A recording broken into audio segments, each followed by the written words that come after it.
Hey everyone, welcome to the Exact Cyber Education, Episode 1, Program Assessments. I'm your host, Dr. B. Program assessments have several elements to it, so no wonder many people find it confusing and don't know how to get started. So today, I will do a deep dive in the elements of a good program assessment and what it takes to get it developed, executed, and reported out. So it will be a great program, so let's get started. Hey, I will be presenting to you a 6-step cybersecurity program assessment framework. We'll discuss each step of the framework and how it will help you to achieve a comprehensive assessment. So let me ask you this. Have you ever been asked or even tasked by your manager to perform program assessment and then just turning around and just hitting Google for template steps and even search for the definition of program assessment? If so, I'm here to help you. So let's start by saying that you're not alone. I will guide you through this 6-step framework and will be able to implement in your workplace. It will provide you with a repeatable results. You look like a pro at this. One last thing before we get started. What is a cybersecurity program assessment? Let's answer this question first then, right? A cybersecurity program assessment is a process that you will design to provide your organization or department with a comprehensive review of the tools they have, the processes they implemented, the policy standards and procedures, even practices in place at your organization today. That's what boils down to it. It's pretty simple, pretty straightforward. You will compare these elements, the policy and standard procedures, to a gold standard. That is usually common practice, and in each industry may vary a little bit. Most cybersecurity organizations leverage either the NIST cybersecurity framework, NIST CSF, the NIST 853, or even the ISO 27001 and 27002 standards. They all effective. I think the major glaring difference that you might find, the NIST standards and documentations are freely available. The ISO is something that you buy, and that license is assigned to you specifically. But they all are very effective for this purpose. But whatever you decide or your organization decides to follow, don't worry. The next steps I will talk about, it won't change at all. It won't change. So you're good to go, because I'll give you a framework that you can use to perform a consistent and repeatable program assessment every time. Does that make sense? Good. So let's get started with step 1. Scope. The scope is a key element to conduct a program assessment. The scope must be a single focus, unambiguous, and clear statement. So let's be a little bit honest with ourselves here. How many times in your career you gave any attention to the scope statement whatsoever? Well, if we're telling the truth, I'll tell you mine then. I didn't pay attention to the scope statement, at least not the way I should have, right? You have the words in there like and or which split the focus of your assessment.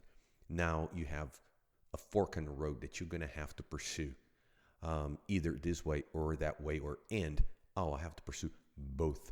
So it's something that you need to focus, have that single focus, unambiguous and very clear, not only to yourself, but also for your stakeholders.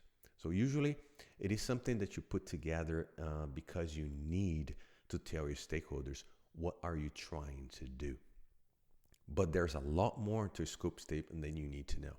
And we're going to discuss here right now. So first of all, everyone involved on your program assessment needs to have one single interpretation of that scope statement. If you pass it out your scope statement to your team or even for your stakeholders, they all should read the same way and have the same interpretation, same expectations. All right? So you have 2 high-level elements on a scope statement. Later on, I'll go over the 5 key steps in developing a scope statement. But right now, just so you know, the 2 high-level elements are in scope and out of scope. Those 2 things need to be on your scope statement. So to develop a strong scope and out of scope statement, you will need to keep several key factors in mind. For example, defining the boundaries of your assessment. So what is in, what is out, and what is the exactly, folks, what you're trying to do. Defining the business needs and expected outcome of the project, right? So when you start that assessment, you start that project, defining the business need supposed to be perhaps at this point, your manager already told you, or is part of an improvement of the program. So you sort of have an idea. But if you're starting from scratch, or you're just putting a assessment program for next year, so what program they're going to assess and what is it, then you have to put a little bit more thought into it, right? So the other area you need to make sure is identifying the business areas of assessment impacted by your activity. Remember, you might be focusing in one group, but you might be engaging auxiliary groups and people that you need to be talking. What would be the downstream, upstream of your assessment? Identifying any internal or external entities, and I wouldn't say and or external entities required for your success. So if you're doing let's say you're doing a vulnerability management lifecycle assessment, but you know that your cybersecurity team only do vulnerability identification, but the patch is done by the IT. So you have an external group outside of your cybersecurity organization. It even could be outside of your organization, period, right? But you know this group is outside the cybersecurity. You need to engage them and let them know that this assessment will be coming in or be asking for some questions. So you need to understand that population. The out-of-scope statement. So you need to identify constraints that limit the assessment team options for developing a solution. So when you have to set the out-of-scope statement, you need to identify those constraints. List assumptions regarding decisions outside of the assessment team control. For example, let's use the same example that we did before, right? You're doing a vulnerability lifecycle management, but you're not going to address the patching perspective of that assessment because that is IT. You consider that outside the scope of your program assessment. You need to put that as out of scope. So preemptively answer any questions that anyone reading your report later on will understand. Okay, now I know why you didn't cover that. Could be a future assessment, absolutely, but it will not be part of yours. So that needs to be very clear. So what are you trying to solve with the scope statement? Well, we need to have a reason because we are spending a few minutes here talking about, right? Well, in summary, the scope statement tries to reduce uncertainty. The scope definition ensures all key stakeholders are on board and have a clear understanding of your assessment. That's plain and simple. Once again, the scope definition ensures that all key stakeholders are on board and have a clear understanding of your assessment. Remember, going back there about what the scope statement must be, right? Single focus, unambiguous, and it must be a clear statement. Now that we covered this area, let me touch base on the 5 key elements here that help you develop that scope statement. So number 1 is understand why assessment was initiated to begin with. And I sort of touched that a little bit already. You need to understand what is the objective. Why are you even doing this? If it's right now, perhaps your management wants to do an assessment of a particular program, but if you starting from scratch or you setting a 2-year road ahead, what I'm going to assess, a year or 2 years from now. So you need to have that clear today. What is the reason and what is the objective you're trying to achieve? What is the reason your manager asked to do this assessment? Perhaps you can get that information from him or her, and that you can build that on your scope statement. Number 2, define the key objective of the assessment. Be very specific, very focused, unambiguous, so everyone understand that anyone that becomes in touch with your scope statement understand exactly what you're trying to do. So a few questions you can ask for yourself is, are we doing this program assessment to validate compliance with internal processes? Or are we doing this program assessment to measure against industry best practices, perhaps? Well, you tell me. So, what is exactly the purpose? Once you have that nailed down to understand, so they understand what to expect, if you measuring them against their own standards and procedures and policies, so they understand if what I'm doing is in line with what I wrote, or you're doing against the industry best practice. Now you're measuring the overall ongoing progress of my program is good enough compared to the industry. So that needs to be clear. Number three, major constraints, and that is pretty straightforward. So the major constraints need to encompass people, process, technology, time, and budget. Right? I'll say that again: people, process, technology, time, and budget. The tricky one here, I'll already say to you right off the bat, is people. You need to be very clear on that. What do you mean when you assess people? That is a very touchy subject. In certain organization, perhaps yours, and if you don't have that, but it's good to know, is what you're assessing. You're assessing their capability of doing that job. Now you entering HR terrain, right? Are they qualified? Are you assessing their resume against the skill sets, against the job at hand? So you need to be very careful, that area right there. So if you're assessing people, you need to be very clear. What are you assessing? I would recommend to stay away from these areas of those gray areas, right? Is that you're assessing people into a perspective that do you have sufficient personnel to accomplish the mission that is written on your policy, process, procedures, or whatever document? Do you have sufficient, based on the volume and the amount of work you intaking and the processes that you have laid out on your internal procedures, do you have sufficient people to exercise that? Stay very focused on that area. You won't have no problems if you're assessing people, but that is the tricky one, right? Then process technology is pretty straightforward. Time might be a constraint, because you say, I have to do this assessment in the next 30 days, and you say, well, it's going to take, at least a quarter for me to accomplish this.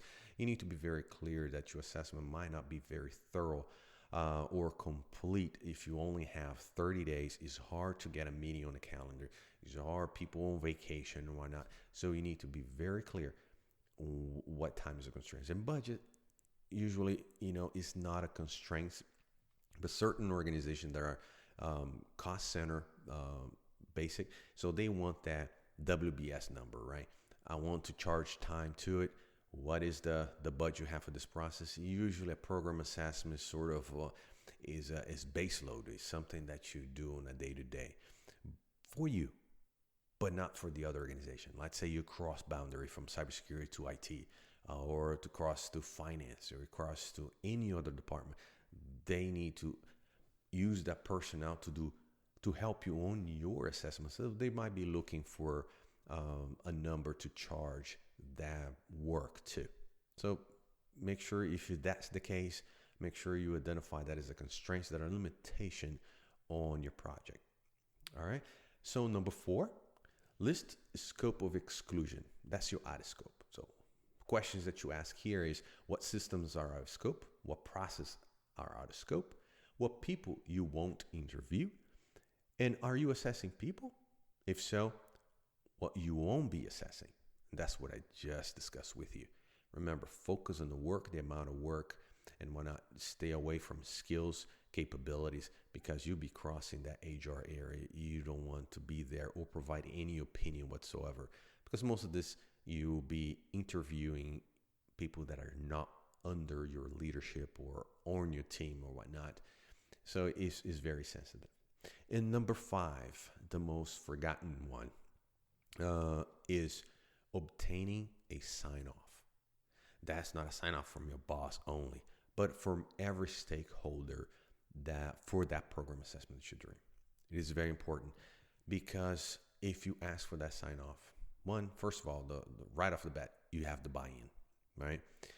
But by requesting a sign-off, you're also going to be discussing all the elements that we just discussed with the stakeholders. So they'll be quite aware what is needed, what you're trying to do, what's the objective.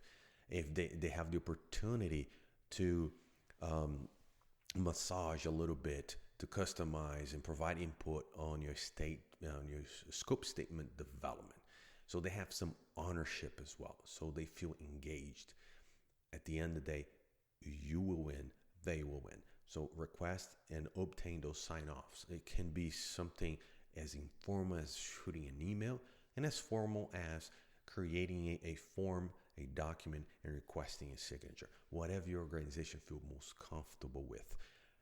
But you remember, you need to get that sign-off, right? So this is what entails creating a scope. It is very involved. It requires a lot of steps. Is upfront, but you spend time now, and that will save you a whole lot moving forward. All right. Next, we go to step 2. Data collection methodology.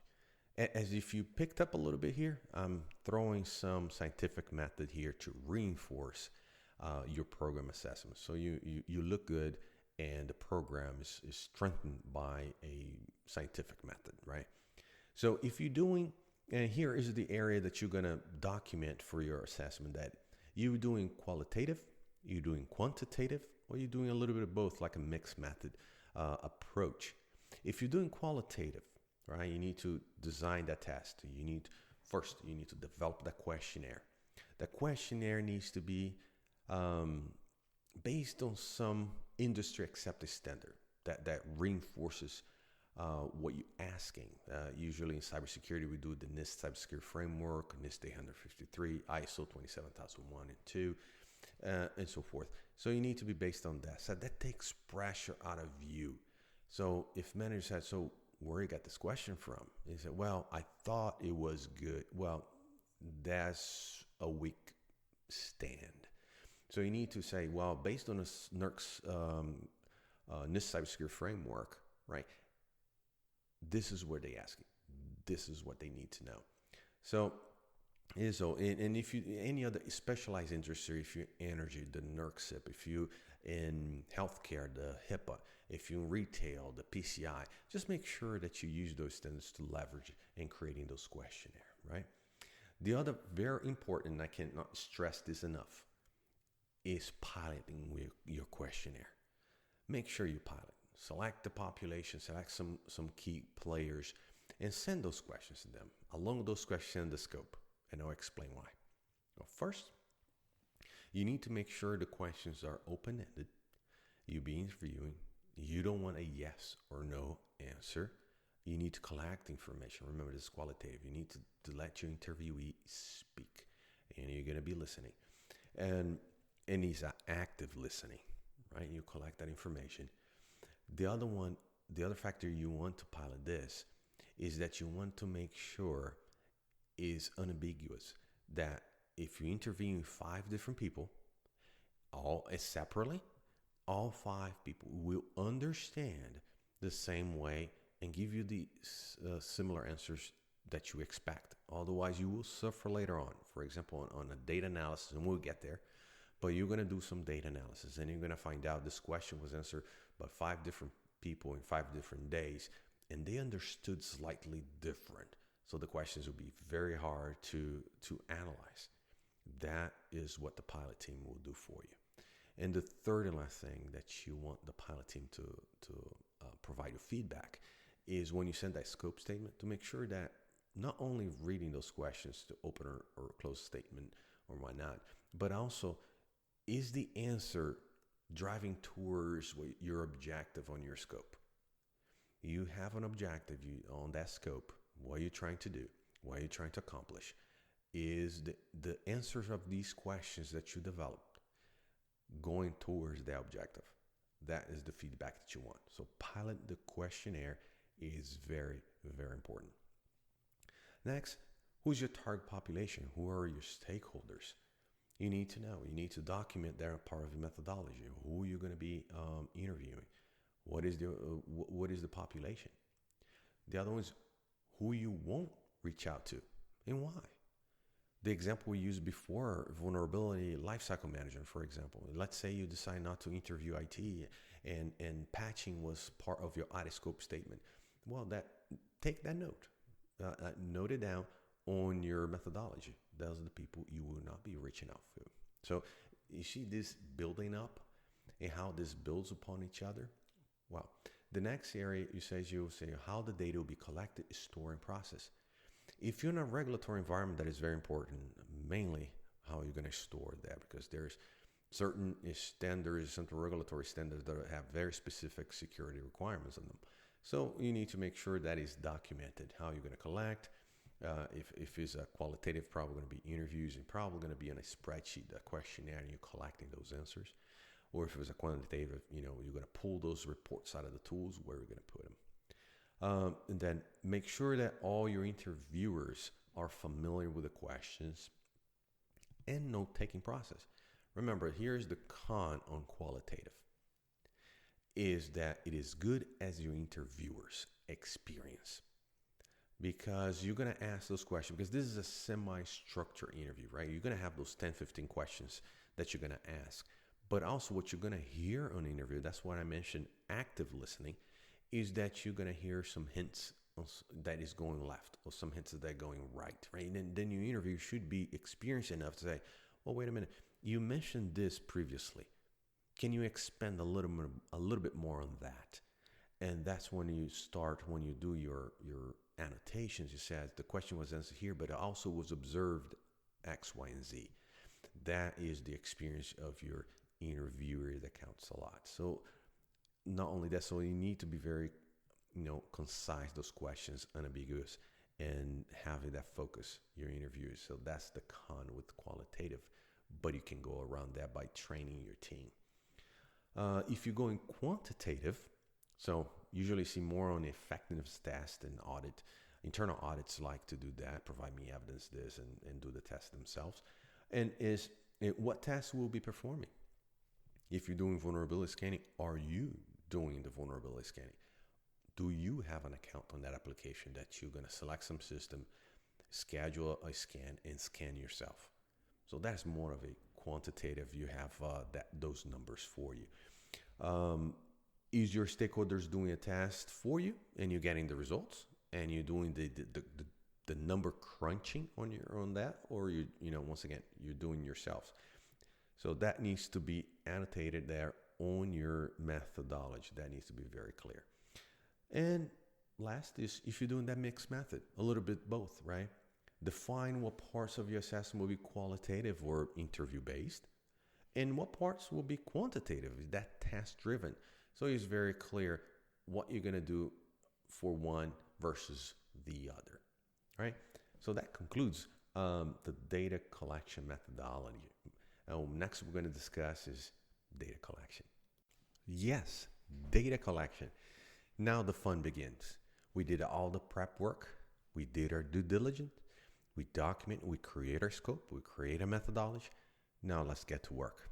So in data collection, let's use that questionnaire. So to facilitate here, my personal recommendation is, and you can do the way you want it, but I would send that questionnaire along with the meeting invite to the stakeholders. Give them an opportunity to read over and be prepared. They're going to be a smoother process as you collecting those answers. They will become prepared, and the meeting will be fruitful to begin with, right? Now, you can choose not to and show up in a meeting and say, okay, I have these 10 or 15 questions for you. Are you ready to answer? And at this point, it says, I hope so. So either way, whatever works best for you. So in data collection, you collect the answers from all the people that you select for the interview, writing them down, and then keep them. Then the next part of the data collection also is review any relevant document, such as policy, standards, procedures, SOPs, any other supporting documentation. Here is the time you just collect them, because you're going to be reviewing them later on. And remember, you may not have any documentation to review, but that's okay, no panic. Don't ask those documentations to be created right now. You are only collecting data. If there's no data to collect, that's fine. That's why you are assessing the program to begin with, to identify areas of potential improvement. So don't ask any of the departments or people that you interview, hey, create these documentations for this assessment. That is not the purpose, right? So data collection is you collect them for future review, right? And so that drives us for the next stage of this process. Once you collect, you're going to analyze the data. Yes. And once you receive that data, you're going to start analyzing the answers provided by the SMEs and compare them to the policy standard procedures that you collected, if any, of course. But also, right, you will be trying to do at this point is analyze if the actions match the documented processes. Remember, the questionnaire, you ask the questions. You got the right answers from the SMEs. Now you're going to see, hey, you said on question 1, but I don't see anywhere in your process. I don't see anywhere in your documentations whatsoever. So is this an ad hoc process, or is just a formal, undocumented process? So that will be part of your interpretation later on, and that you're going to be providing after this analysis, right? The other thing you're going to be reviewing is any conflicting answers, either from an individual, that conflict answer between, question 1 and 8, that conflict, or by the team, meaning question 3 had conflict answers by 3 different employees. So what that means, that will be part of your interpretation as well, right? You're going to start, that's the analysis. Remember, it's not just reading and collecting the answers, it's aggregating them. That's why this stage is called data analysis. That's the emphasis, analysis, right? At this stage, you may also need to perform some follow-up interviews or for further clarifications.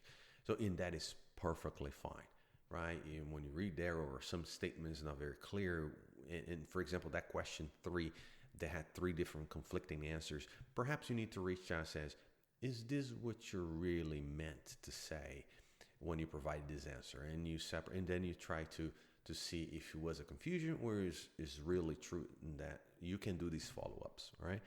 So that moves you to more of an interpretation phase. And while you're doing the interpretation, what you're trying to do is what is the impact of the delta that you found from practice to what is written on the procedure or policy standard or supporting documents, right? That practice they do that is not documented anywhere. Why is that? Or yes, it's documented, but not exactly how you said in a questionnaire.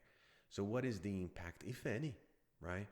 Is that impact that a new employee will be trained based on what? On a document or on best practice that the group created over time? So what is your interpretation? That you need to put it there. What is your take on a program for not having any documented processes? Right? Remember, you have this practice, but I cannot find anywhere in your documentation. Is this a good thing or not? Well, you tell me, right? You do the interview, you doing the assessment. That's the time you do that interpretation. Did the team give different answers to the same question? If so, what is your interpretation? What is the finding? Is something to worry about? Is something that you need to make your own interpretation, understanding the culture of the company, understanding what is written in the procedures, internal procedures, processes, and standards, and what is the impact of day-to-day work? That's your interpretation will end up being a recommendation to management. Keep that in mind. So the last phase is a report out. So here's where it comes to shine. Explain and expand all 6 steps discussed here, right? You're going to develop a table and report all the questions asked by the SME and their responses, right? Ask from the SME their responses, and also under the table, add a paragraph with your interpretation of the findings. And that's what we just did, that interpretation.